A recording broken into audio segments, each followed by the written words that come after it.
Ah, vous êtes pas mal formidable, hein? Je vous ai fait faux bon là, au printemps.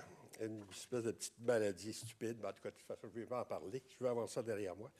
Et alors, vous êtes venus nombreux. Je suis très touché par votre fidélité. Et alors, donc, on va... mon problème, c'était... J'avais préparé, évidemment, ces conférences-là en pensant l'exposition Émilie Carr s'en vient. Hein? Et alors là, j'ai dit, tiens, ça pourrait être intéressant peut-être de traiter de quelques idées philosophiques. Vous avez vu sur mes vieux âges, je commence à tourner à mes vieux manuels de philo et tout ça.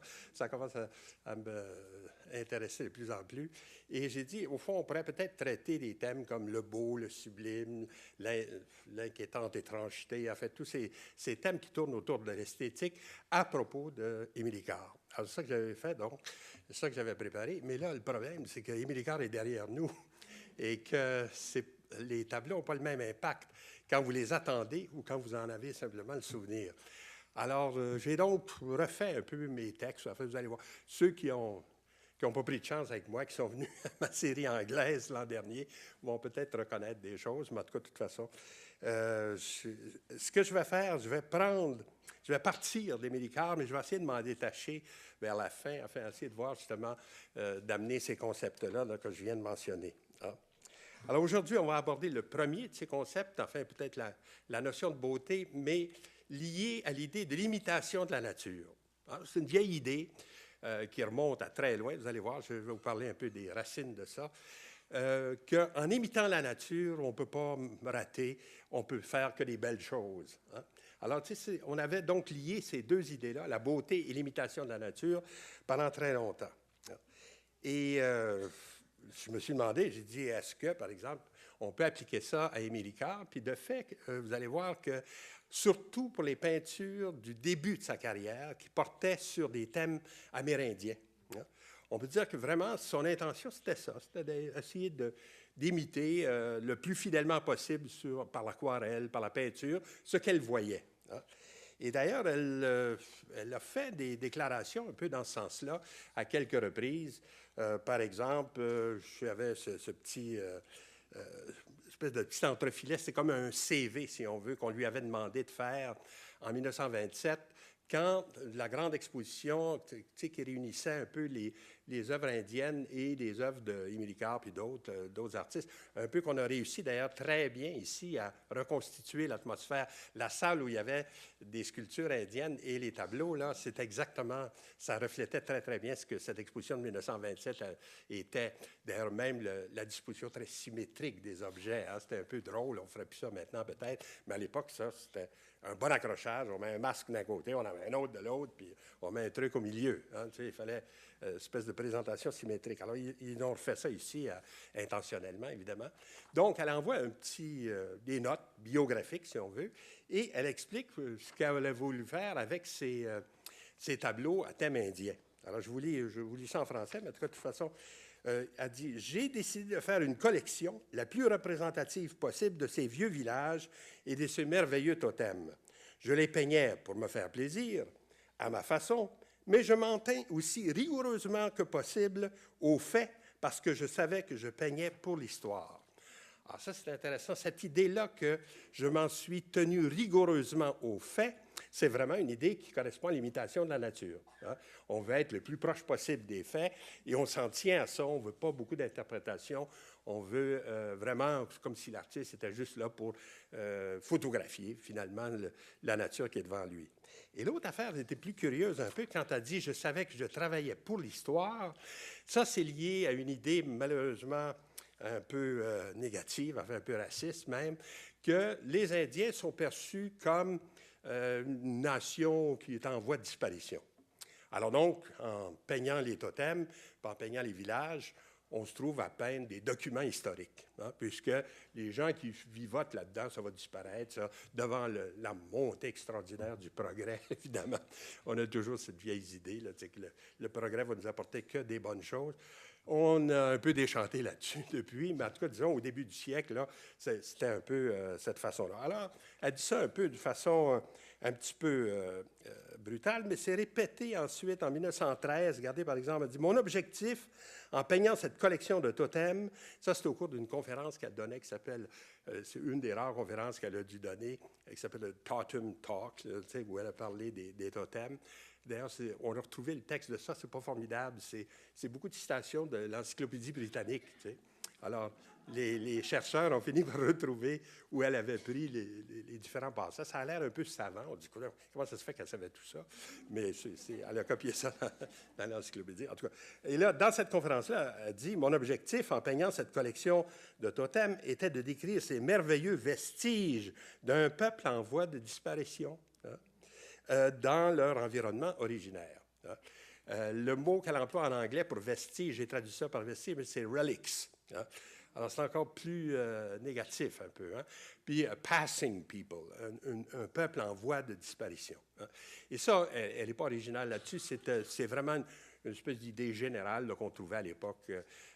Et c'était comme une motivation pour les peintres de peindre des Indiens, parce qu'on dit on va être les seuls qui vont les voir encore, qui vont pouvoir avoir des contacts avec eux, et après, ça va passer à l'histoire, ça. Par exemple, vous aviez un fameux parallèle aux États-Unis avec un peintre qui s'appelait George Catlin, C-A-T-L-I-N, Catlin. Lui aussi disait que ce qu'il voulait faire, c'était être l'historien des nations aborigènes, c'est-à-dire vraiment, il se voit comme peindre les Mandans ou n'importe quel groupe là, des plaines de l'Ouest, c'était faire un travail d'historien. Et puis là, d'ailleurs, il se plaint à un moment donné à ses amis, puis aussi au gouvernement du temps. Il dit, écoutez, je passe mon temps à faire des portraits et des petites miniatures, ça ne m'intéresse pas. Ce que je voudrais faire, c'est vraiment aller... il dit, donnez-moi un petit poste perdu n'importe où dans l'Ouest américain, puis où je pourrais être en contact de ce qu'il appelle des naked savages. Je ne sais pas ce qu'il imaginait. Là. Il voyait des sauvages tout nus. Puis alors pour lui, c'était des modèles, un peu comme on dit un modèle d'atelier, un peu, c'est un peu comme ça qu'il imaginait. Puis il dit, avec le temps, je vais vous faire une de ces collections fantastiques de tous les portraits des grands chefs indiens que je vais pouvoir rencontrer. Puis je vais montrer ça à Washington, puis je vais aller à Londres. Puis ça. Il y a eu tout un projet de vie autour de ce seul thème-là, mais toujours avec le prétexte, comme il dit, to be their historian, être leur historien, être le peintre qui va garder mémoire de ce qu'ils étaient, puisqu'ils sont en train de disparaître. Enfin, il fait des calculs, d'ailleurs, au début de son livre, il dit ils étaient 2 millions au départ. Bon, il y en a 600 000 qui sont rendus à telle place. En tout cas, il réduit ça, finalement. On a l'impression qu'il ne reste quasiment plus personne. Et là, ce que ces idées-là n'ont pas pu prévoir à l'époque, évidemment, c'est les revivals, c'est tous les retours, surtout dans l'Ouest canadien, où là, les communautés indiennes, au contraire, sont très vivantes, et même l'art des Indiens recommence tel quel, avec des nouveaux sculpteurs, des nouveaux qui ont beaucoup de talent, etc. Alors, donc, ça, on n'avait pas prévu ça à l'époque, si on veut, d'Émilie Carr.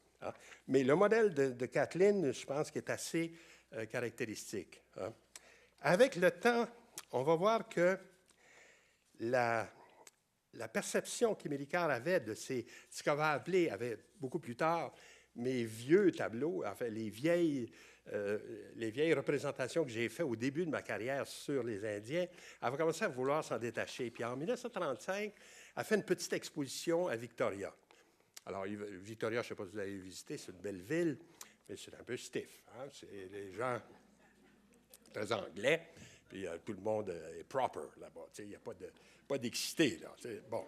Alors, elle fait son exposition avec ses thèmes indiens, à la fois des choses qu'elle a fait au début, dans les années 10, 12, 14, là, au début de sa carrière, puis d'autres plus récentes. Alors, elle dit...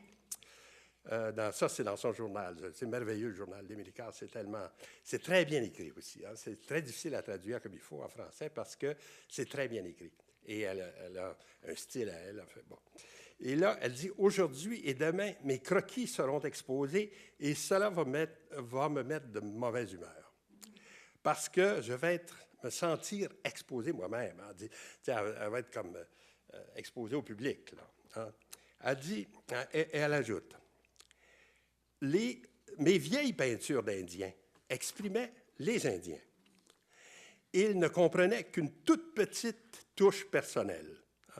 Le mot qu'elle emploie, d'ailleurs, c'est éclaboussure de moi. C'est comme une petite pichenote d'eau qui serait Pour le reste, tout est objectif, là. Il y a très peu de moi dans ces vieilles peintures-là.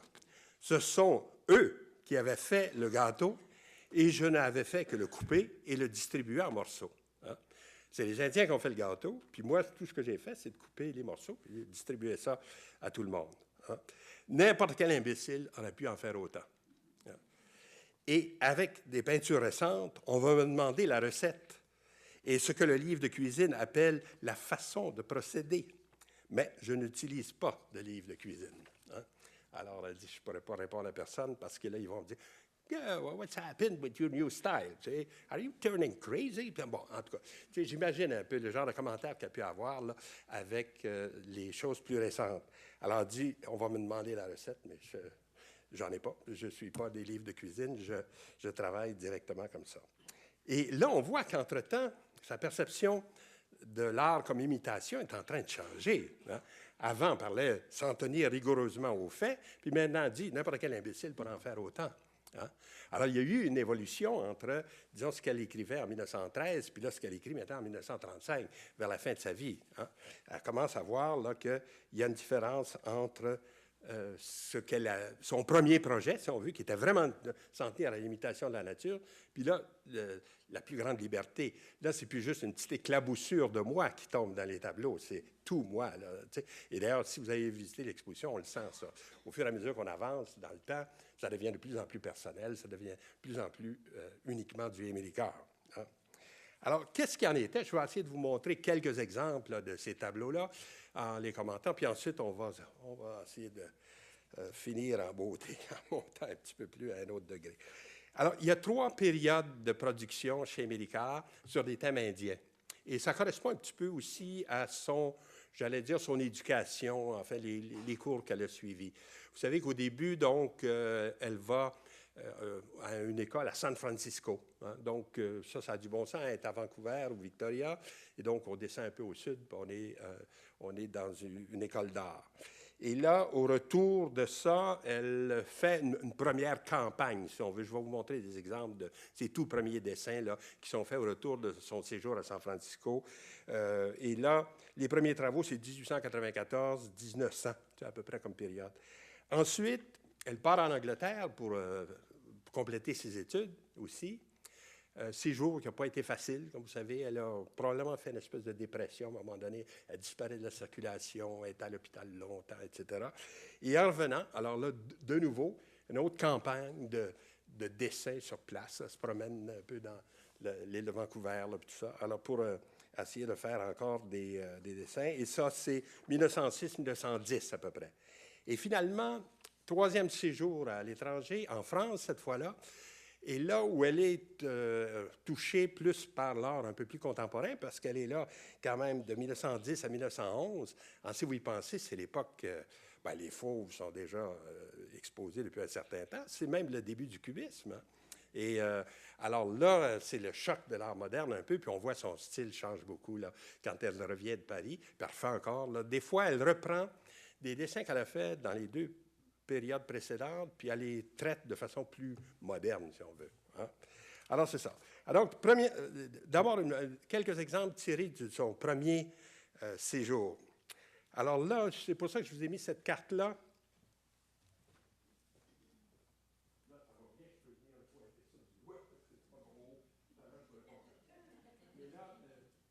Elle va à cet endroit-là qui s'appelle Ouklouelet, et qui est habité par des Indiens qu'on appelle les Nukta. C'est des gens qui pratiquent beaucoup, en tout cas qui pratiquaient dans le temps, je ne sais pas si ça se fait encore, ils pratiquaient beaucoup la chasse à la baleine. Hein. Alors, ils étaient sur l'océan Pacifique. Hein. Puis près de Barkley Sound, là où ils se trouvent, là, il y a maintenant encore un centre de recherche sur la biologie marine, là, très important au Canada, et qui se trouve là.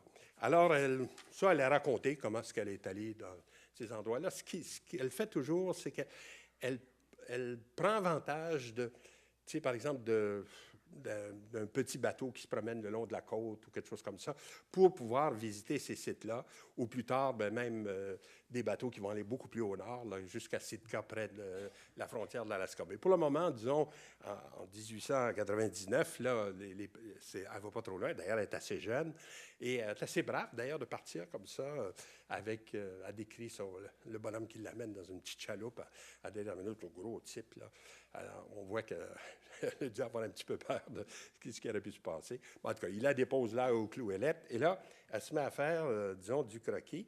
Et ça, c'est un tout premier exemple de ces croquis. Évidemment, là, c'est terriblement grossi. C'est grand comme ça, en réalité, quand je vous montre ça sur l'écran comme ça. Mais, en fait, ça nous donne une idée un peu de cette... je ne sais pas si je peux arriver à me servir de ça. Une petite flèche, là. Regardez, vous avez un espèce de bâtiment un peu plus important ici en arrière, qui est un magasin, en fait. Hein.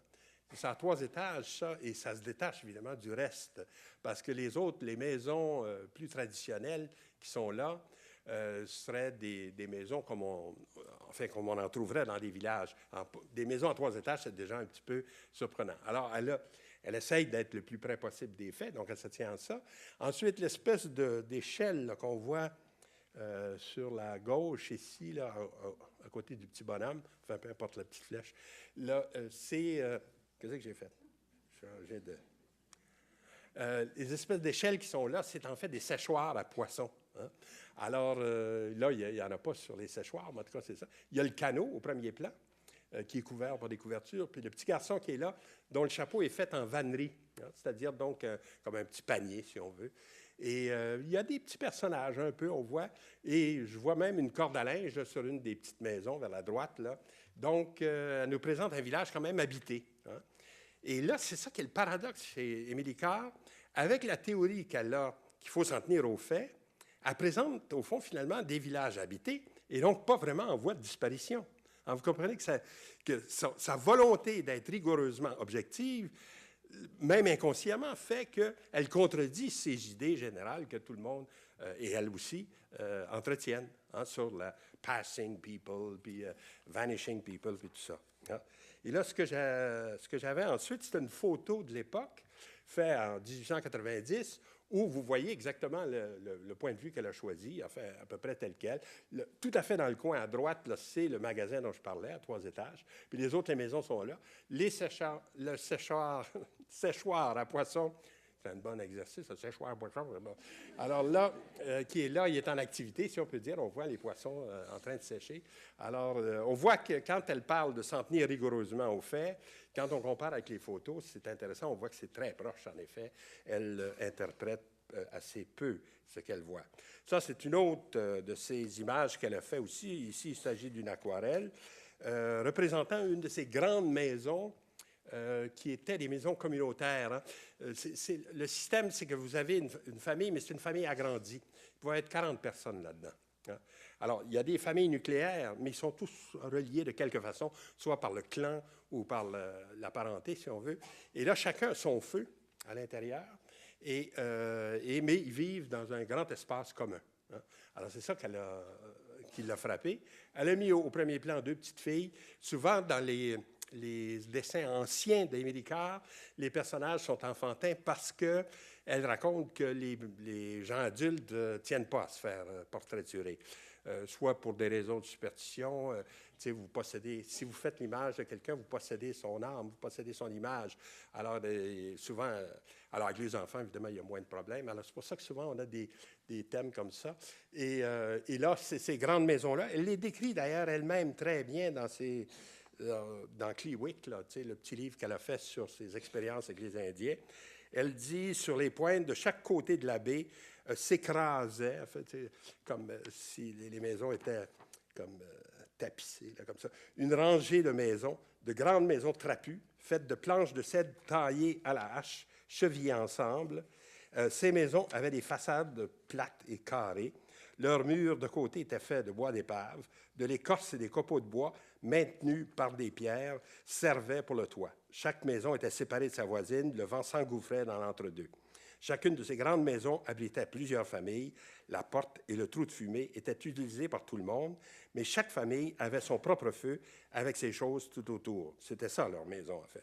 Les intérieurs de ces grandes maisons étaient sombres, la fumée vous piquait les yeux, et la gorge et le plancher de terre n'étaient pas très propres. Ça aussi, des remarques sur la saleté, etc., ça, c'est constant aussi. Elle n'insiste pas trop. Elle le dit comme tout le monde, mais sans trop insister là-dessus. Et surtout, c'est qu'elle prend l'initiative de rentrer là-dedans, de rencontrer des gens. Elle ne connaît pas du tout leur langue, évidemment. C'est pour ça qu'ils l'ont appelée Clewick, parce qu'apparemment, ça veut dire « celle qui rit ». Hein? Alors, tu sais, vous avez essayé une conversation, puis c'est tout ce que tu peux dire. Alors, ils ont dit Clewick, OK, ça finit là. Alors, et elle il n'y a pas eu trop, il n'y a pas de grand dialogue, disons, mais enfin, il y a une espèce de, quand même, de courage de rencontrer les gens, puis d'essayer de contacter comme ça. Hein? Alors, ici aussi, regardez une comparaison avec une photo de l'époque, va vous montrer un peu le même type de maison, énorme, comme ça, comme celle qu'on voit au fond. Et en fait, dans le sud, dans l'aire sud, c'est-à-dire donc tout ce qui serait l'île de Vancouver, la région de Vancouver, les Salish, tout ça, en général, ces maisons-là sont faites avec les planches à l'horizontale. Mais si vous montez vers le nord, les planches sont à la verticale. Et les planches sont faites vraiment à la hache, c'est-à-dire que c'est pas taillé avec des cirons ou des choses comme ça. Et là, sont embouffetées les unes par-dessus les autres, puis des fois, il y a 2 poteaux verticaux de chaque côté qui les maintiennent comme ça, ce qui leur permettait d'ailleurs de les défaire rapidement, ces maisons-là, et de les déplacer. Hein? C'est des maisons en même temps qui peuvent être reconstruites ailleurs. Hein? Alors, et en général, d'ailleurs, il n'y a pas de fenêtres dans les maisons anciennes. Hein? Là, on voit, c'est très vague, là, sur la photo, on ne voit presque pas d'ouverture, mais où c'est l'habitude d'un peintre européen qui dit il faut qu'il y ait une fenêtre, ça n'a pas de bon sens, on ne verra rien à l'intérieur. Ou alors, c'est avec le temps, les Indiens eux-mêmes ont commencé à s'adapter, si on veut, aux mœurs. Et là, regardez le même tableau repris après le voyage en France. Hein? Alors, c'est intéressant parce que là, ce qui arrive, on voit que, bon, c'est le même contenu au point de vue de l'information, si on veut, mais le style est complètement différent. Et l'impact de la peinture fauve, en particulier, je pense que c'est très évident. L'importance de la couleur, l'importance de cette espèce de composition dynamique. Entre-temps, les petits-enfants qui étaient là au premier plan ont disparu. Ils ont été remplacés par une bande de corbeaux. C'est le seul changement qu'elle a fait. Regardez, il y a un dessin préparatoire à ça où on les voit, là, les 2 petites filles. Puis elle a noté leur nom en dessous, d'ailleurs. Il y a Hadda et Louisa. Alors, donc, ça veut dire qu'elle a eu un rapport de personne à personne avec elle. Hein? Elle leur a demandé leur nom. Ils ont fini par comprendre. Moi, je me rappelle quand j'avais appris l'hébreu dans mon jeune temps, un petit peu. Alors, la maîtresse se promenait dans la salle de classe, puis elle nous demandait « Ma Shem Shelcha ». Alors, personne ne savait ce qu'elle voulait. Tu sais. Puis il y avait un génie, tout d'un coup, qui a répondu Abraham ou David ou quelque chose comme ça. Là, on a compris qu'elle nous demandait nos noms. Hein. C'est ça. Alors, c'est un peu ça, je pense, qui a dû se passer. Ils ont dû faire un espèce de dialogue comme ça, puis elle a fini par comprendre que les petites filles avaient des... Et ça aussi, je pense, c'est typique d'elle de tenter tout le temps des rapprochements personnels, pas juste d'être un observateur là, lointain et trop objectif, mais aussi de créer un lien. Et vous voyez, en fait, c'est la même chose. Il y avait 2 petits corbeaux là, qui étaient sur la rampe là, à côté des enfants. Alors, dans le tableau qu'elle a fait ensuite, ils sont disparus. Les enfants ne sont plus là, mais elle a retenu l'idée des corbeaux qui sont en train de manger là, dans un restant de feu. Hein? Alors, ça, disons que ça pourrait vous donner une bonne idée de sa première période. Hein, on voit un petit peu là, ce qu'elle voulait faire. Et c'est, quand elle dit « m'en tenir rigoureusement au fait », faire une collection de ces vieux villages, enfin, vous voyez un peu ce qu'elle voulait dire, enfin, c'est vraiment ça. Après son séjour en Angleterre, elle repart vers le nord. Et là, cette fois-là, elle va aller beaucoup plus loin, mais là, je ne pourrais pas vous montrer ça, je ne vais pas sauter assez haut. Là. C'est dans le haut de la carte, je ne sais pas si vous le voyez, c'est un endroit qui s'appelle Yallis ou Allard Bay. Hein, complètement, suivez l'île de Vancouver, puis vous allez presque au bout, et là, vous allez voir, il y a une petite tache noire là, qui correspondrait à cet endroit-là, Allard Bay. Alors là, on est dans un autre contexte au point de vue amérindien, si on veut, c'est tout à fait différent. C'est les Kwakiutl qui sont là.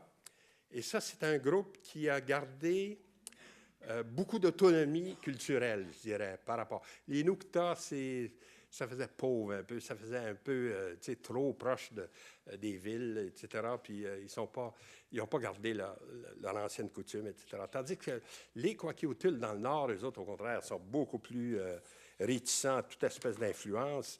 Et en particulier, ni les missionnaires, ni trop le commerce, ça les a trop affectés. Ils ont gardé en particulier cette fantastique distinction entre la saison des fêtes, la saison de Tsetseka, comme ils appellent ça. Alors ça, c'est pendant l'hiver, qu'on n'a pas grand-chose à faire. Tu sais, on ne peut pas faire de chasse, de pêche, et tout ça. On fait des fêtes. C'est formidable. Tu sais, pendant tout l'hiver, on va avoir du fun. Puis ensuite, ben, l'été, on travaille. Évidemment, il faut gagner ramasser le poisson, tout ça, ce qu'il faut. Alors, donc, cette vie très séparée. Puis ensuite, la fameuse cérémonie du potlatch. Je vais revenir là-dessus. Mais les autres ont gardé ça. Même à l'époque où le gouvernement canadien en avait fait une défense, c'est-à-dire que des groupes qui étaient pris à faire une cérémonie de potlatch pouvaient être mis en prison. D'ailleurs, ça s'est fait. Et surtout, tous les biens qui étaient distribués à cette occasion-là étaient confisqués.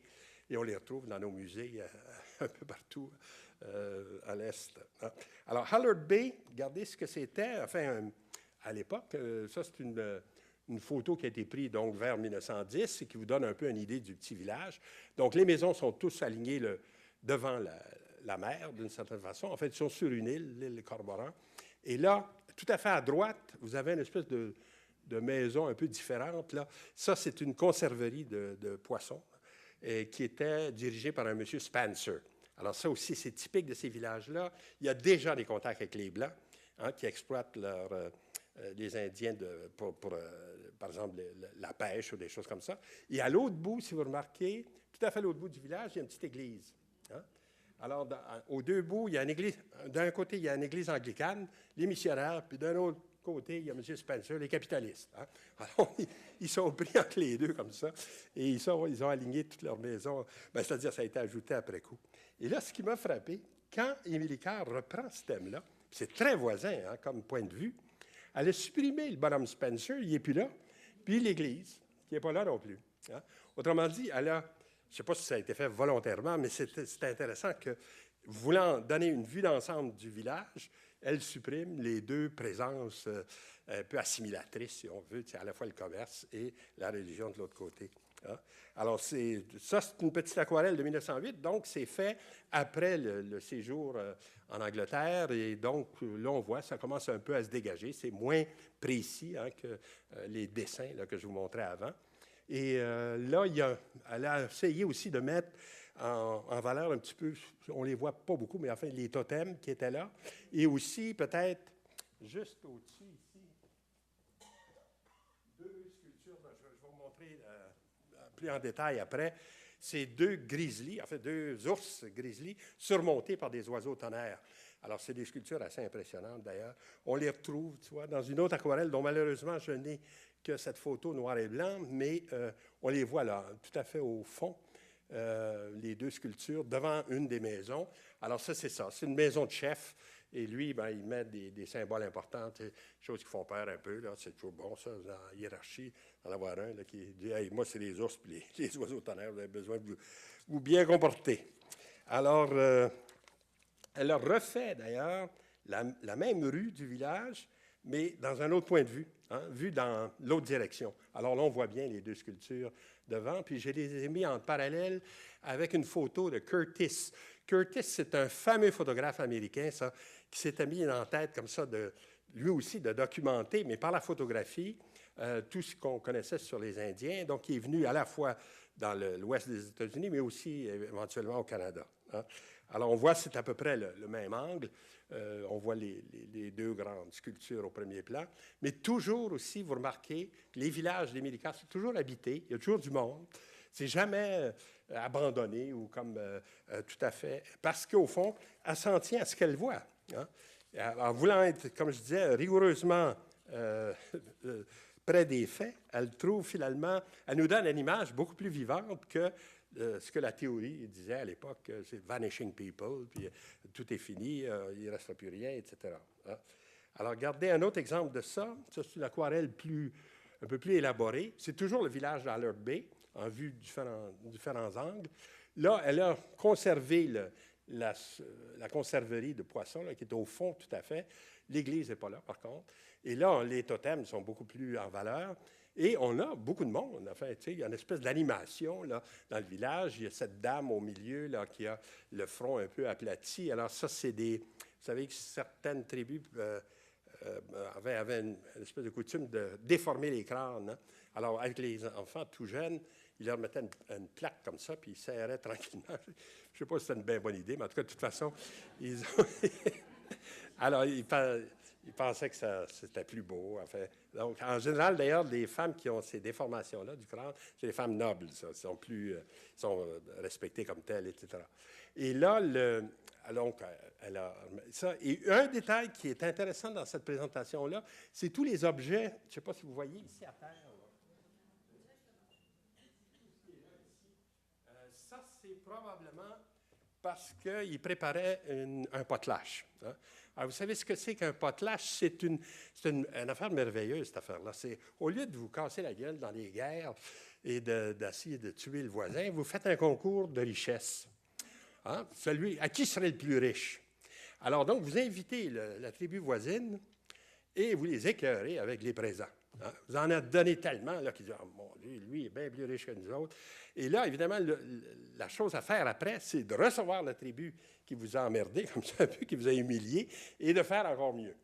Alors, ça veut dire donc que toute la surproduction, si on veut, se met à circuler comme ça.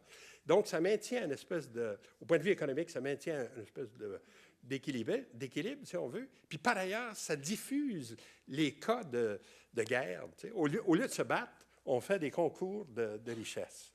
Bon, alors, il y en a qui avaient beaucoup d'enthousiasme. Une chose qu'on faisait aussi, c'est de briser devant les invités des choses pour dire, bon, on en a tellement, nous autres, hein, pouf, on casse à terre. Alors, des sculptures en argilite, des choses comme ça. Et il paraît que c'est allé jusqu'à mettre le feu à une des maisons, c'est pour montrer, on est riches, nous autres, on n'a pas de problème. Puis là, tout mettre ça en feu. Alors là, les gens disaient, waouh, ils sont vraiment sérieux, ceux-là. Je ne sais pas comment on va faire. Alors, c'est là que, semble-t-il, pour des raisons de cet ordre-là, que le gouvernement intervient. Hein? Et que les missionnaires aussi ne sont pas très contents de ça, parce que c'est du gaspillage, puis c'est pas correct, on ne va pas se poser, bon, etc. En tout cas, on imagine un peu un discours négatif sur ces choses-là. Et là, le potelage devient interdit. Hein? Et cette loi-là a été maintenue jusqu'en 1955.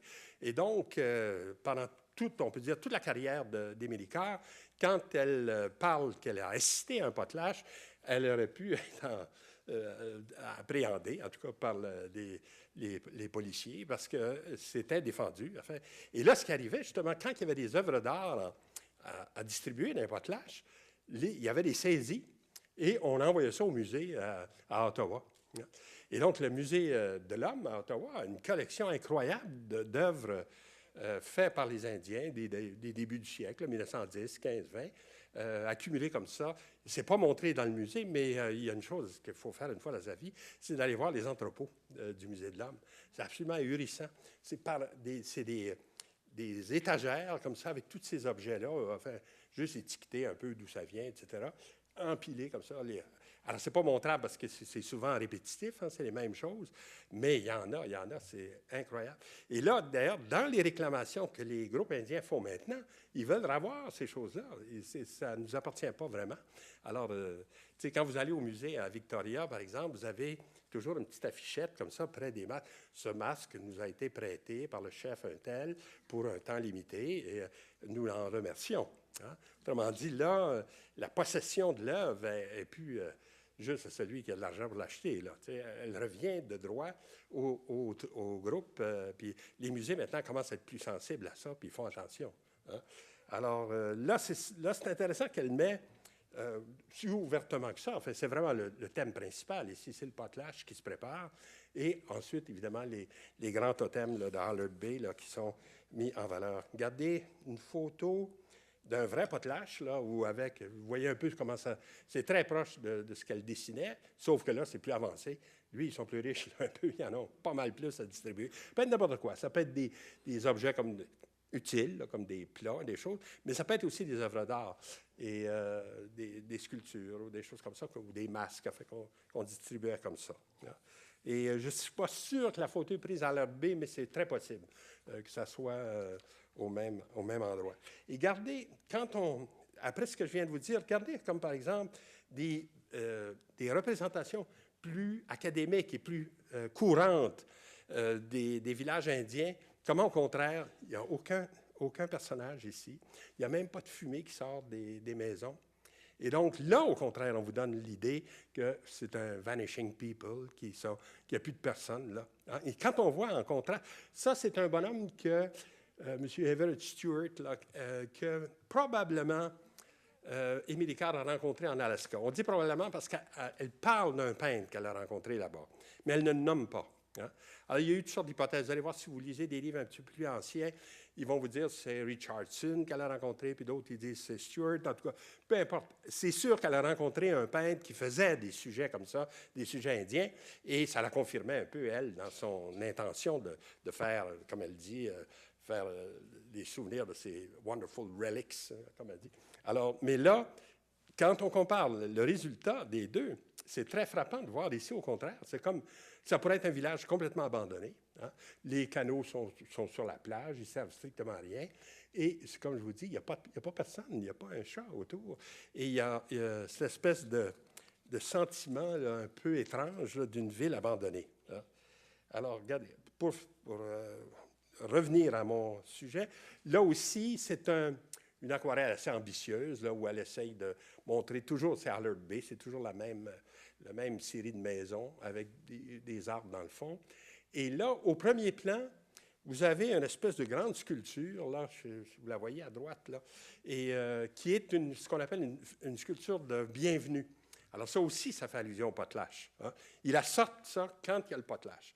Alors, en général, c'est une sculpture qui a l'air de faire un geste de bienvenue, en voulant dire, bien, vous venez pour le potlatch, alors on vous reçoit gentiment, etc. Et on la sort à cette occasion-là. Quand elle va reprendre ce même sujet après son voyage en France, alors on a l'impression d'une certaine perte d'informations. Il y a moins de détails, si on veut. Mais en expressivité, c'est beaucoup plus fort. C'est comme si on était plus près, finalement, de la vérité, même quand elle simplifie, hein, quand elle rend les choses plus simples. Et ça me faisait penser à cette phrase que Gauguin avait dit à un de ses amis là, qui faisait de la peinture, qui s'appelle Schoenefecker, malheureusement, qui n'est pas devenu très, très célèbre. Mais Gauguin lui disait, il dit, un conseil, ne peignez pas trop d'après nature. L'art est une abstraction. C'est drôle que Gauguin dit ça quand l'art abstrait n'existe pas du tout. Hein. Il dit ça, je ne sais pas à quelle époque, 1888. Oui, on est bien avant. Là, la première abstraction, on dit toujours, c'est Kandinsky en 1910. Alors, on est bien avant ça. L'art est une abstraction. Tirez-la de la nature en rêvant devant et pensez plus à la création qui résultera. Hein? Alors, c'est un peu ça qui se passe. Là. Ça, c'est un des conseils, si on veut, que le contact d'Émilie Carr avec le Fauvisme quand elle est à Paris. Là, elle suit des cours, d'ailleurs, pas de grands maîtres. C'est des artistes anglais qui vivent à Paris. Et donc, le problème de la langue là, est un peu solutionné de cette façon-là, mais qui, eux, sont dans les cercles. Là. Ils connaissent un peu les peintres, là, Matisse puis d'autres, là, puis ils suivent un peu ce qui se passe. Et ça se reflète dans leurs œuvres à eux. Alors là, par exemple, Émilie Carr, je vais revenir là-dessus dans une conférence ultérieure, elle va avoir une réaction assez négative sur ce qu'elle appelle la déformation quand on présente des personnages humains. Hein? Alors, ces gars-là sont un peu frottés de cubisme. Ils voient un peu le nouveau style. Alors, ils prennent des libertés, si on veut, avec la représentation de la forme humaine. Et ça, Émilie Carr, ça va trouver ça... Elle dit, j'aime beaucoup leur paysage, j'aime beaucoup les natures mortes qu'ils font, mais quand ils font des nus ou des choses comme ça, c'est désagréable. Et pourtant, là, ça, c'est un autre problème très intéressant, c'est que les représentations des Indiens, la façon dont les Indiens représentent les choses, c'est pas réaliste, en fait. Hein? C'est tout un autre code de représentation qui n'a rien à voir avec l'imitation de la nature, etc. C'est inspiré par la nature, mais c'est revu d'une façon tellement différente. Hein? Et c'est pour ça, d'ailleurs, qu'à un moment, regardez un autre exemple, c'est un des totems d'Allard Bay, ça, c'est un bonhomme, c'est un chasseur de baleines, ça, hein, qui est content de son coup. Là. Il a mis une baleine énorme comme ça, puis il a mis un petit personnage avec un harpon là, qui est sur le dos. Ça, c'est la meilleure façon de se noyer, ça, hein, de tuer une baleine comme ça. De monter dessus et lui donner un coup, c'est pas une bien bonne idée. En tout cas, de toute façon, il a voulu représenter ça. Et là, vous voyez, encore, c'est la...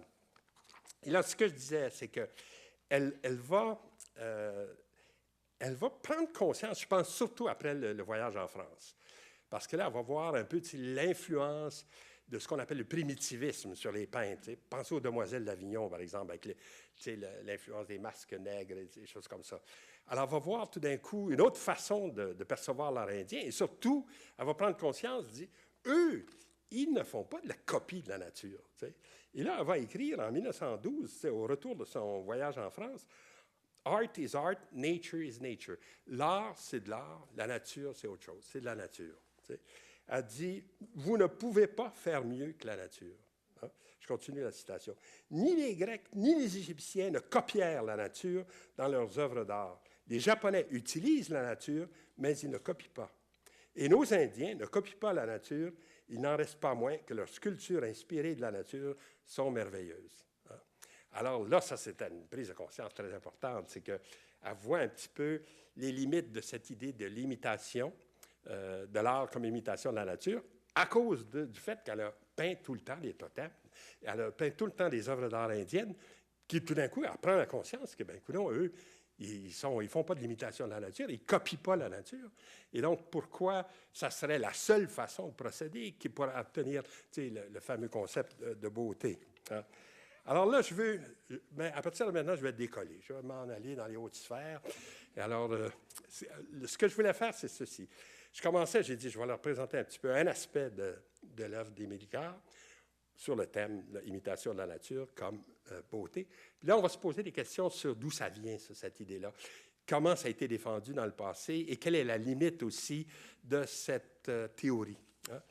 Et là, quand elle parle de s'en tenir rigoureusement aux faits, ce qui m'a frappé, ça me faisait penser, vous allez me dire, c'est rien qu'un vieux le professeur qui peut penser à une affaire comme ça, mais en tout cas, de toute façon, je vais vous le dire. Ça me faisait penser à une théorie qui a été avancée au 17e siècle par un abbé qui s'appelait Charles Batteux. Tant pis, son nom, hein, j'y peux rien, B-A-T-T-E-U-X. Pour un curé, c'est pas formidable. En tout cas, de toute façon, il s'appelait comme ça, Charles Batteux, et il a écrit... j'ai dit, tu aurais pu trouver un autre nom, parce que non, c'est ça. Bon. C'est un auteur que je suis sûr qu'Émile Icare ne connaissait absolument pas. Mais vous allez voir que ce qu'il dit, c'est à peu près ce qu'elle, au fond, probablement ce qu'on lui enseignait, d'une certaine manière. Hein. Et là, Batteux a fait un livre, je vais vous montrer la page couverture, ça s'appelle « Les beaux-arts réduits à un même principe ». Et c'est ambitieux, hein, c'est publié au 17e siècle, ça. Alors là, il dit... Il parle avec cette idée-là, il dit, qu'est-ce que c'est qui est l'essentiel, enfin, pour soit un spectateur, qu'est-ce qui va lui faire dire ceci est beau, ceci est laid, et pour le producteur, pour l'artiste, qu'est-ce qu'il doit faire, quel conseil lui donner pour que vraiment il arrive à faire une belle chose que le spectateur va trouver lui aussi très belle. Alors il dit, il faut procéder comme les scientifiques, il dit qu'il faut essayer de tout ramener à un même principe. Autrement dit, dans toute expérience qu'on fait d'une belle chose, quel est le point commun entre toutes ces expériences-là? Tu sais, vous avez une expérience, vous voyez un spectacle, vous allez au cinéma, alors vous avez une espèce d'expérience de la beauté. Alors, quel est le dénominateur commun de tout ça? Alors, il dit, imitons les vrais physiciens qui amassent des expériences et fondent ensuite sur elles un système qui les réduit en principe. Et là, évidemment, ce à quoi il pense, c'est Newton. Hein. Newton qui, à travers tous les objets là, qui tombent, puis les planètes, tout ça, finit par trouver une seule loi, qui est la loi de la gravitation universelle. Hein. Alors, on peut bien avoir plusieurs phénomènes, mais il y a une explication. Alors, il pose le même problème pour la beauté. Comment est-ce qu'on sait qu'est-ce qui va être la chose? Et la règle essentielle à suivre pour les artistes, vous avez deviné, c'est l'imitation de la nature. Si vous imitez la nature, vous allez obtenir automatiquement une chose qui est belle et le public qui regarde va être d'accord avec vous, il va avoir une espèce de consensus autour de ça. Et là, donc, le vrai génie à l'instar du savant, comme le savant, n'invente pas, mais découvre. Vous comprenez? Donc, ça, c'est une théorie de l'art qui suppose qu'il n'y a plus d'invention. Vous ne faites que découvrir ce qui est là et le représenter le plus fidèlement possible. Et ça, on peut dire que ça a été une théorie qui a eu une influence énorme. Jusqu'à tout récemment, on peut dire, on a toujours un peu eu cette idée-là qu'il faut que ce qu'on représente, enfin, corresponde à ce qui est et qu'il y a pour le spectateur, c'est de reconnaître la beauté dans ce qu'il voit dans le tableau, et pour le peintre, c'est d'imiter le plus fidèlement possible la nature. Et d'ailleurs, il définit la peinture exactement comme ça. Il dit, qu'est-ce que la peinture? Une imitation des objets visibles. Une imitation des objets visibles. Et, elle n'a rien de réel, dit-il, rien de vrai. Tout est fantôme en elle, fantôme au sens de fantaisie, si on veut. Et chez elle, et sa perfection ne dépend que de sa ressemblance avec la réalité. Et c'est ça, en fait, cette théorie-là qui fait qu'on a tant de misère, en général, avec le public moins averti, quand il arrive devant des tableaux un peu modernes, là, il dit, ben, ça ne représente rien. Qu'est-ce que c'est? Qu'est-ce qu'il a voulu dire? Il est fou. Alors, toutes ces objections, un enfant pourrait en faire du pareil, toutes ces objections qu'on voit, c'est un peu, finalement, construit sur une théorie comme ça. Quand il dit, sa perfection ne dépend que de la ressemblance avec la réalité. Et là, plus loin, il dit, on définira la peinture, la sculpture, la danse, une imitation de la belle nature. Là, il fait intervenir un autre concept. Parce que c'est vrai, d'une certaine façon, on dit, OK, on imite la nature, on imite n'importe quoi. Mais là, c'est embêtant. Si vous commencez à faire de l'imitation de choses un peu grossières ou qui ne conviennent pas, etc. Alors non, il faut faire l'imitation de la belle nature. Il ne définit pas, évidemment, ce que c'est que la belle nature. Et là, il crée un problème qui va être l'objet de discussions à peu près infinies, enfin, surtout à la période de la Renaissance. Exprimé par les couleurs, par le relief, par les attitudes. Et la musique et la poésie, l'imitation de la belle nature, exprimée par les sons. Alors, donc, on aurait en musique la même théorie. Puis là, tu te dis, oui, mais c'est bien beau, ça, imiter la nature par la musique, c'est quoi ça? Ça va être des oiseaux, tweet, tweet, tweet, tweet.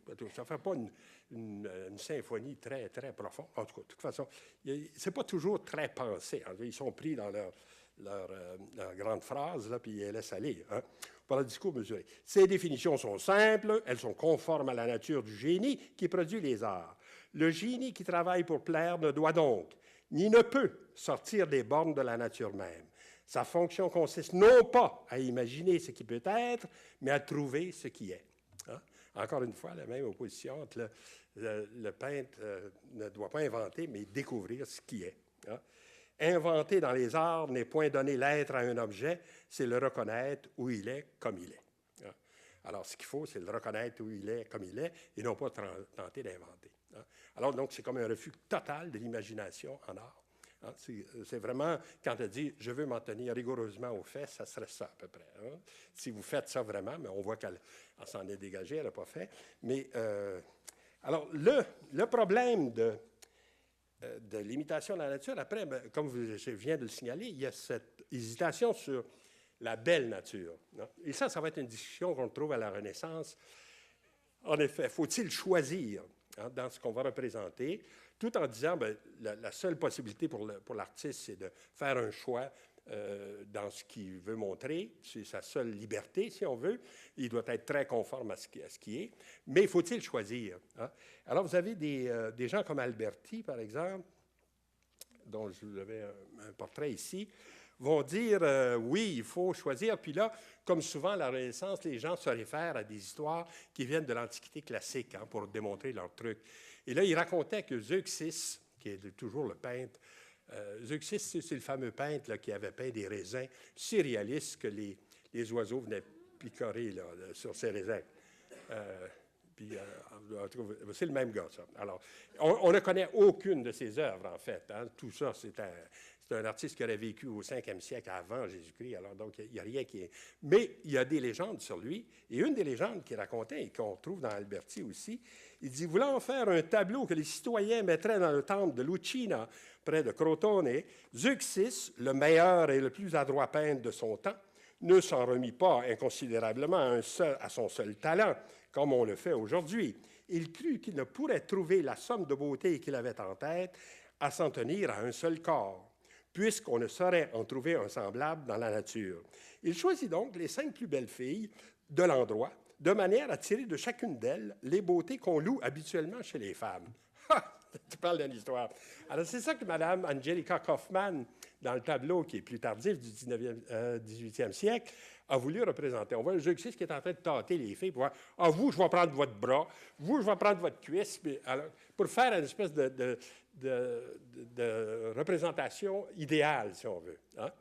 Alors là, c'est là qu'on voit le problème de la belle nature qui arrive. Alors, dans la nature, il faut choisir des aspects comme ça, puis reconstituer ça.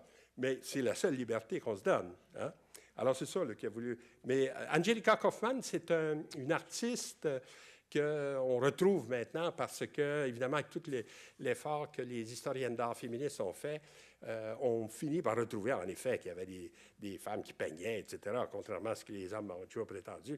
Alors là, c'est une de ces artistes auxquels on attache plus d'importance maintenant. Mais voyez, donc, ça, c'est un des... Ça illustre d'une façon un peu ridicule, mais en tout cas, ça illustre un peu cette idée que, OK, est-ce qu'on peut imiter la nature? Alors, Alberti dit oui, il faut aller chercher les beaux morceaux dans la nature, puis construire nos tableaux à partir de là.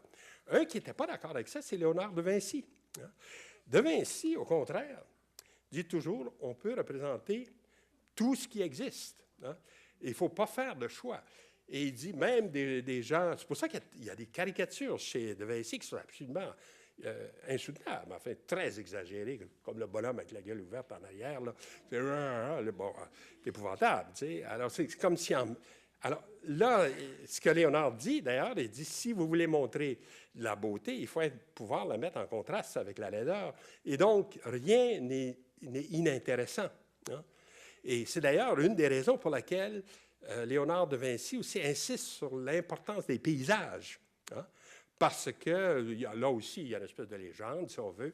Il y avait une discussion entre Botticelli et Leonardo là-dessus. Et Botticelli veut dire le paysage, c'est facile à faire. Vous prenez une éponge, vous mettez un peu de couleur dedans, vous envoyez ça sur le mur, puis vous allez avoir un paysage. Tu sais. Alors là, Léonard dit non, c'est beaucoup plus compliqué que vous pensez. Puis là, si vous pensez, tu sais, toute la Vierge au rocher, par exemple, tout le décor de ça est absolument très, très étudié, etc. Alors, Léonard de Vinci, c'est l'hypothèse inverse. C'est de dire, il faut imiter la nature, oui, mais imiter toute la nature. On ne doit pas choisir telle chose ou telle autre.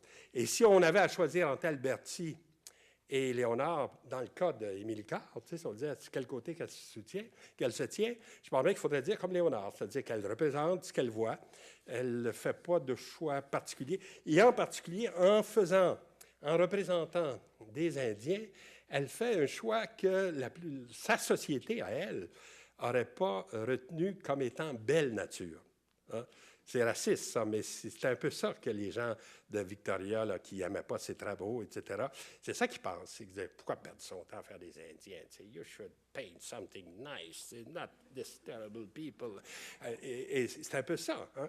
Alors là, si je disais, si elle avait le choix à faire entre les deux, elle prendrait, donc, sans doute, du côté de Léonard plutôt que d'Alberti.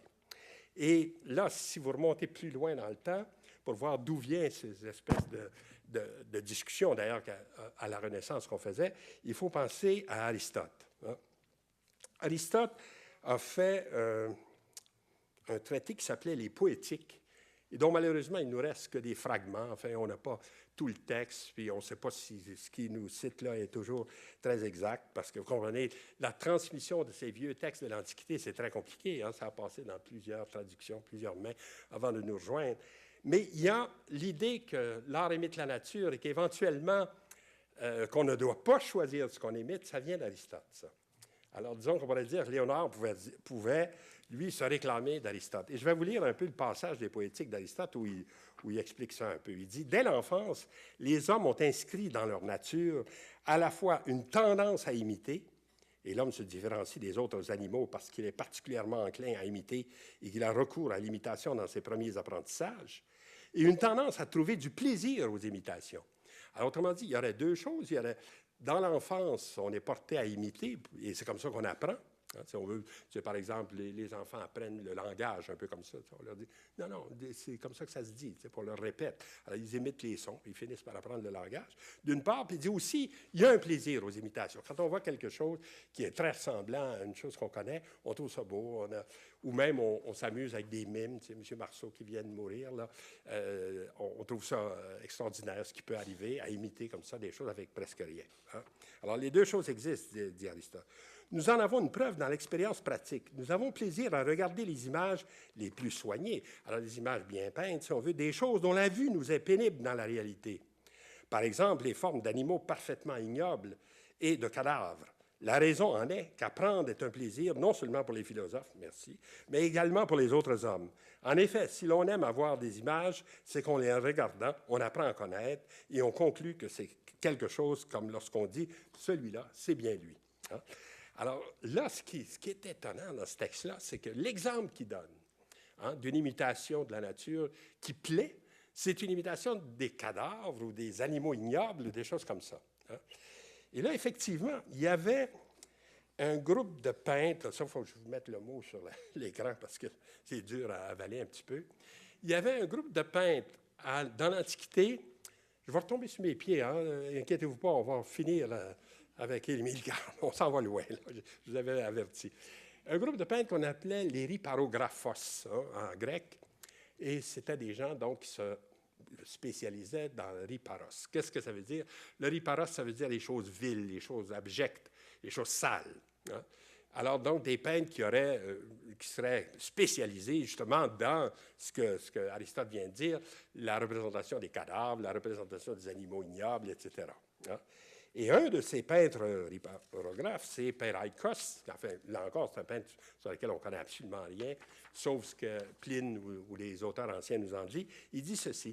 Pline raconte, en fait, qu'il y avait un peintre comme ça. Il y a lieu d'insérer ici, dit les artistes, dont le pinceau s'est illustré dans des genres picturaux mineurs. Hein? Parmi eux, il y a Peraikos. Bien qu'il fût inférieur à peu de peintres sur le plan de l'art, je ne sais si, par son choix délibéré, il ne s'est pas fait du tort, puisque tout en se bornant à des sujets bas, hein, il n'en a pas moins atteint dans le genre le sommet de la gloire. Il a peint des boutiques de barbiers. Alors ça, c'est un sujet qui est considéré comme bas, hein, boutique de barbiers. Surtout les barbiers, à l'époque, c'était aussi des chirurgiens. Hein. C'est pas pour rien que les poteaux de barbier, c'est en rouge et blanc. C'est ça. Hein. C'est ça que ça voulait dire. Des boutiques de barbiers et de cordonniers, des ânes. Je me suis demandé, j'ai dit, est-ce que l'âne, pour Aristote, ça serait un animal ignoble? Hein? Vous savez qu'Aristote a fait un livre qui s'appelle « L'histoire des animaux », puis il y a un chapitre sur les ânes. Non, un âne, c'est très bon, ça, c'est formidable. Et d'ailleurs, c'est un animal qu'on ne connaît pas beaucoup ici, mais au Moyen-Orient, il y en a partout, puis ils sont très utiles, puis c'est gentil, des ânes. C'est pas... Bon, des fois, c'est un peu boqué, mais en tout cas, de toute façon, c'est plutôt... Ils ne sont pas ignobles, c'est ça que je veux dire. Bon. Et tout en s'abordant à des sujets bas, il n'en est pas moins atteint dans le genre le sommet de la gloire. Il a peint des boutiques de barbiers et de cordonniers, des ânes et des choses comestibles. Alors ça, c'est probablement des natures mortes. Hein? Il a peint des natures mortes. Et d'autres sujets du même ordre. Il fut pour cela surnommé le ripographe, hein, le ripographos, là, peintre d'objets vils, hein, faisant montre en cela d'un choix fort habile, car le prix de tels tableaux monta bien plus haut que les très grandes compositions des meilleurs maîtres. Alors, donc, il y avait aussi les gens... Alors, ça confirme un peu ce qu'Aristote proposait en disant, on est même fasciné par des représentations d'objets modestes ou vils, etc. Et effectivement, il y a toute une tradition de la peinture qui pourrait être dans la suite de ça. Hein? On s'est demandé, est-ce qu'on a trouvé dans l'Antiquité des exemples de ça? Et là, je vous en donne un exemple. C'est un autre peintre qui s'appelle Héraclitos, ou plutôt un mosaïste. Et il s'agit donc d'un plancher dans une villa, et dans lequel tous les objets ici sont faits avec des petites pierres, là, des mosaïques. Et vous voyez, même, il a réussi à créer l'effet d'ombre, là, comme si... Et ça s'appelle un plancher non balayé, ça, hein, d'une certaine façon. Hein? Et là, paraît-il que c'était une fantaisie que les très riches Romains pouvaient se payer, ça. il invitait les gens, puis les gens disaient, ah mon Dieu, ils n'ont pas balayé le plancher. Oui, mais regardez un peu de plus près. Vous allez voir que c'est pas parce qu'ils n'ont pas balayé le plancher, c'est parce que ça a été fait comme ça a été voulu. Et on dit que les Étrusques avaient l'habitude de laisser traîner comme ça sur le sol les reliefs des repas pour les morts. Hein. Ben, ça, c'est formidable, au lieu de balayer. Hein. Ils laissaient ça là. Alors, c'était une coutume qui n'a pas dû durer trop longtemps. Vous devez sentir mauvais. En tout cas, alors là, on avait donc, ça c'est un bon exemple de riparographos, si on veut. C'est quelqu'un qui peint des objets qui sont des déchets, si on veut, etc. Et je vous dis, ça a eu cette idée-là de peintres qui peuvent traiter des choses comme ça un peu négatives, si on veut, mais le faire avec un tel réalisme, si on veut, à cause de ça, deviennent fascinants pour le public. Là, on pourrait rattacher à ça toute une école flamande qui, comme par exemple Brouwer ici, qui représente justement une boutique de barbier. Hein. Donc, vraiment comme ce que disait Pline dans le temps ou Aristote. Et là, vous voyez le bonhomme. Le barbier, comme je vous disais, était un peu une espèce de chirurgien. Alors, il est en train d'y enlever une épine du pied. Le bonhomme, il n'est pas trop content, il crie un peu. Puis là, la dame derrière prend un peu l'allure de ne pas regarder ce qui se passe. C'est épouvantable. Bon, alors, elle se détache un peu du sujet. Mais ce genre de peinture-là que les Anglais appellent low class art, hein, comme une peinture des basses classes, si on veut. Et en allemand, il dit Schmutzmalerei. Schmutz, hein, c'est ça, c'est quelque chose de bas, quelque chose de pas très relevé. Hein. Et c'est, par exemple, des thèmes qui vont aller chercher les classes paysannes, comme les kermesses. Hein. Et là, à qui vous pensez en art canadien qui est dans cette ligne-là? Hein? Mr. Krieghoff, of course. Hein? Krieghoff, et au fond, c'est un des problèmes de son art. D'ailleurs, c'est pour ça que ça cause tout le temps des questions. C'est qu'il aborde des sujets qui étaient classés dans sa tradition à partir comme étant des sujets modestes, des sujets populaires et des sujets de pas de grande peinture. Mais comme il représente des Canadiens français, il y a beaucoup qui sont offusqués de ça. Hein? Krieghoff rit nous autres. Il nous représente tout le temps de façon négative, etc. On est en train de boire, on est en train de faire la fête, on n'est jamais comme il faudrait à l'église, etc. En tout cas, on a accusé Krieghoff de ça. Mais quand on connaît mieux, en tout cas, on voit, là, par exemple, si vous avez le violonneux là, au centre, là, il y a plus de bouteilles que de violons, en tout cas, j'ai l'impression. Et là, il y a l'autre qui est découragé dans l'escalier, là, qui a un peu bu. C'est le matin après la fête, hein, c'est ça. Hein. Ça s'appelle l'auberge Chalifou, mais c'est Jolifou, mais c'est... Et là, il y a une subtilité. Enfin, là, il faut vraiment connaître pour savoir ce qu'il veut dire, parce que vous avez deux sortes de voitures. Une ici, une là. Cette voiture-là, c'est la voiture des Anglais, ça. Haute sur pattes. C'est une voiture bien. Une voiture chic. La berline rouge, là, ça, c'est les Canadiens français. Mais là, oups, je m'excuse. Attends un peu, il faut que je revienne en arrière. Qu'est-ce qui est arrivé? Oh boy! Qu'est-ce que je fais, là? Ouais. Mais comment j'éteins ça, cette affaire-là? Là, c'est-tu? Ouais. J'ai dû peser quelque chose. Il faut juste le déplacer. Ah, juste le déplacer. C'est un génie. Puis là, je reviens. OK, je finis mon histoire ici. Merci, Wayne. Et là, OK, c'est l'opposition entre les deux voitures. Mais là, si vous remarquez, c'est les Anglais qui s'envoient des balles de neige à l'autre bout, là. Hein? Puis les Canadiens français se comportent très bien, eux. Ils parlent gentiment, puis ils s'en vont. La fête est finie. Alors, souvent, chez Krieghoff, quand on connaît un peu plus les détails, c'est pas sûr qu'il était si négatif à notre endroit, comme on l'a dit. Et vous allez me dire, oui, mais quel rapport que ça a avec Émilie Carpe et les Indiens? Bien, effectivement, un des grands sujets de Krieghoff, c'est le rapport avec les Indiens. Il a fait beaucoup de tableaux autour de ça. Ici, une chasse à l'orignal, avec d'ailleurs un autoportrait. Je vous montre un détail de cette affaire-là. Hein? C'est lui, ça, qui est le bonhomme avec le cartable. C'est Krieghoff. Hein? Il s'est mis dans la peinture comme s'il allait dire ben je vais. Il tombe bien, tu sais. Il dit voulez-vous pas bouger, là, je vais faire un tableau. Hein? Alors là, et les deux blancs qui sont là sont de ses amis. Là. C'est un Baden puis M. Gibbs, qui est un banquier. Alors, c'est des chasseurs, mais ils ont un guide indien. Hein, le bonhomme qui a le couteau à gauche, là, c'est un guide indien qui va dépecer la bête, l'orignal qu'ils ont eu. Et puis, il y a des tableaux encore plus nettement, juste sur des sujets indiens chez Krieghoff, comme celui-là qui est admirable, là, des tableaux très poussés, là, avec des couleurs de l'automne, tout ce qu'on voudra. Hein. Mais là, suivez-moi bien, si on commence à classer dans la catégorie de ripographie, de ripographe, les tableaux à sujet indien, qu'est-ce que ça suppose, ça, comme, je dirais, perception de l'autre, hein, de perception de l'Indien? Il est tout d'un coup associé aux classes basses, aux déchets, à tout ce qui est négatif, à l'abject. Hein? Et là, là, vous êtes au cœur des perceptions racistes, en fait, de l'Indien. Hein? Alors là, on pourrait dire que d'une certaine façon, ce n'est pas l'intention des Militaires. Vous avez vu, elle parle toujours de wonderful sculpture and all that. Mais ça peut être, par contre, l'explication des réactions très négatives qu'elle a eues devant ses œuvres par la société qui regardait ça, hein, qui, elle, était raciste et qui, elle, qui retrouvait dans ces tableaux-là un sujet bas, un sujet, un schmutzmeiler. Hein, et qu'on peut imaginer, en tout cas, cette espèce de réaction viscérale de ces gens-là en disant, au fond, on est à l'origine, en fait, de cette perception raciste et qui pourrait expliquer aussi le peu de succès, enfin, finalement, que Mélicard a eu. Alors, on est parti de loin, on est parti de la belle nature, l'imitation de la belle nature, puis on finit dans la riporographie. Mais, et ça montre, je pense, au fond, la limite de cette théorie de l'imitation de la nature. Hein?